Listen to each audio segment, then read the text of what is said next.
sejak saya tidak percaya lagi dengan kurikulum akademisi. Artinya saya sudah mulai mau memahami tentang pelajaran sejarah di SMP, SMA, tapi kok bertentangan semua dengan logika saya.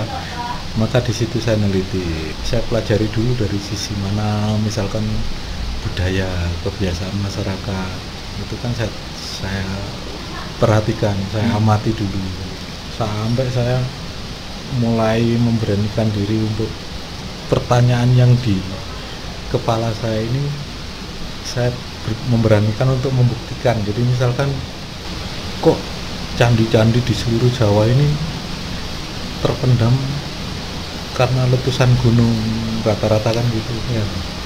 Kok semua kayak gitu? Kalau candinya tinggi-tinggi kok orangnya nggak tertutupi juga gitu. Ya.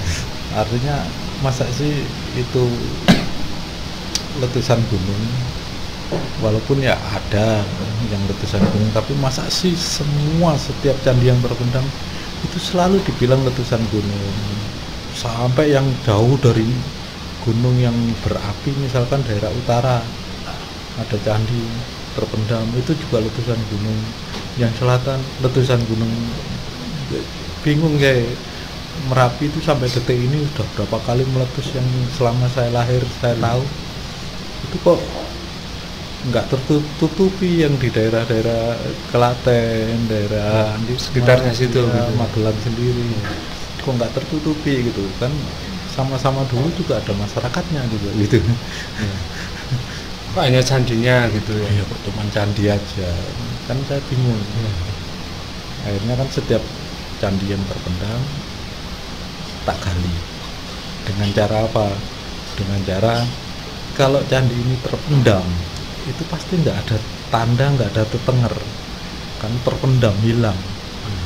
Tapi ini candi-candi yang ada di dalam tanah itu dikasih tenger, dikasih pohon yang besar, nggak boleh ditebang, nggak boleh didekati orang, angker.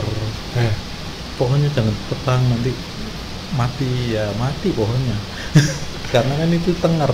Setelah saya memberanikan diri menggali, ternyata benar di setiap pohon yang besar, angker, nggak boleh tebang, itu selalu ada tatanan batu candi, selalu ada. Orang Jawa mbiyen nggo topo gitu Mbak Anca itu Cak, makanya dibilang angker gitu atau ya macam-macam. Topo itu kan macam-macam. Orang mau bikin candi itu kan topo dulu. Topo itu bukan berarti dia mungkin religi, merenung dulu untuk membuat grand desainnya, kan itu diem dulu. Nggak ada. Detik ini pun banyak orang topo loh. Orang mau bikin apa-apa itu memang nggak ada. Memang sekarang itu jauh dari tapa yang semua orang mau masak aja tuh. Kadang itu tanpa sengaja dia diem dulu, masak apa ya? Wah, tak terasa masak ini. Oh, itu diem. Gimana ya mindset orang sekarang itu, seolah-olah itu topo itu sesuatu hal yang, padahal sebenarnya topo itu kan religi. Inspirasi itu datangnya dari Tuhan kan. Orang mau masak itu inspirasinya dari Tuhan, bukan dari dia. Tapi inspirasi masuk, dikasih Tuhan, baru dia yang masak itu. Masa Tuhan disuruh masak? Sebenarnya kan ya orang sekarang aja kan menarik-narik, oh ini besar, ini kecil, ini enggak. Makanya peradaban bangsa ini dulunya kayak apa, itu kan harus kita ketahui dulu. Tidak langsung kok, wah dulu ternyata kita ini besar, ya enggak gitu. Makanya dulu kayak apa, sehingga untuk kalau dulu kayak gini dan dulu itu pernah jaya, pernah kaya bangsanya, berarti pemerintahan sekarang kan harus mengikuti cara pemerintahan dulu kan. Itu buat kayak gitu, maksudnya buat pelajaran.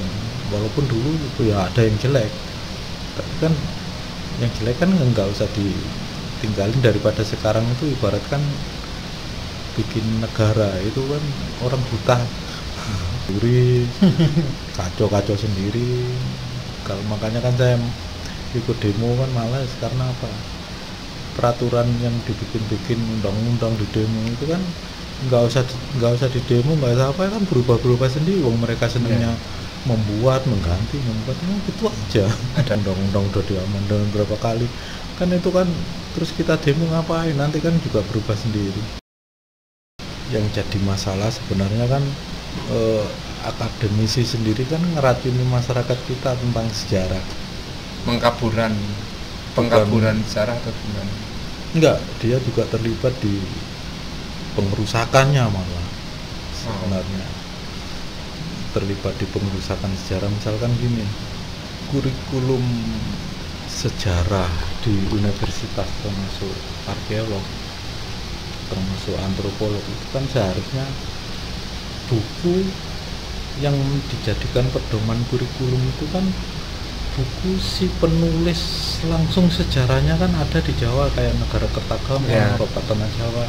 Lah itu kenapa kok nggak dimasukkan ke kurikulum, malah justru pakai buku orang lain yang tidak mengetahui sejarah, travelers, orang-orang Inggris kan banyak, atau Belanda, orang yang tidak mengetahui sejarah itu justru dijadikan kurikulum, sedangkan penulisnya langsung yang sudah menulis dengan bahasa naskah kitab itu kenapa nggak masuk ke kurikulum akademisi? Berarti dengan gini Cak, berarti dengan kata lain kita tuh sebenarnya punya ilmu atau buku yang lebih, iya, bukan lebih itu, makanya lebih kepada sejarahnya sendiri, karena penulisnya itu pelakunya ya.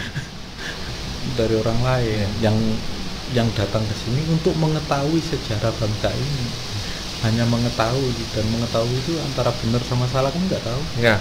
Tapi kalau si pelakunya sendiri itu kan tahu, saksi ya. Iya, kalau candi ini terpendam itu pasti nggak ada tanda, nggak ada tetenger, kan terpendam, hilang.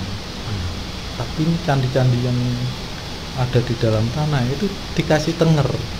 Kalau buatnya itu nanti terserah orang yang mau menerima. Tapi kalau alasan saya kenapa meneliti, terus kemudian kenapa saya nggak mau menerima anggaran apapun dari saya meneliti, itu kan sebenarnya saya nggak tanpa alasan. Artinya punya alasan ya, kenapa saya nggak mau menerima anggaran dengan cara meneliti. Terus kenapa kok maunya nggak ada uangnya meneliti, maunya meneliti kan itu. Sampai tujuannya apa gitu ya? Tujuannya nanti diserahkan ke masyarakat setelah hasil penelitian saya.